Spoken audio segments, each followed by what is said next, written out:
So today is the first Sunday of Advent, so we're talking about hope. And I was thinking about this in relation, I was listening to a podcast on sleep. And essentially this sleep expert was saying that there are two impulses within us, the impulse to sleep and the impulse to be awake.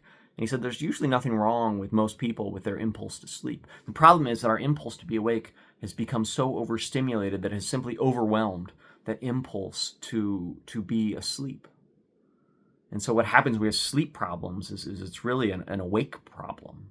And so how do we turn down those stimulus? And so often those stimulus are triggered by fear. And, a lot of times we're scrolling social media and you get on the fear treadmill and you just go and go and go. And we're so overstimulated that we then have problems falling asleep. And so he's talking about setting limits on awake stimulation. And so I think the same applies for when we think about fear and hope in modern lives.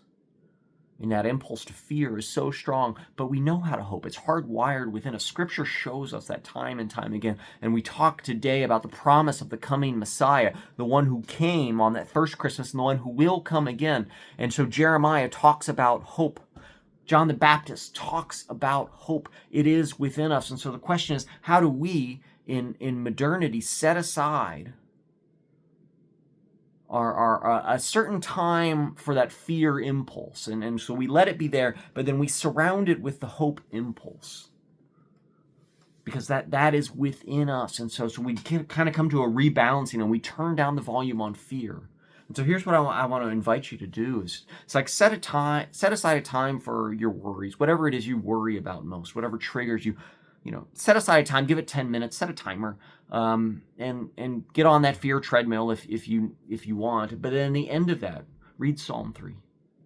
Read Psalm 3. Think about how God has been a promise maker and a promise keeper.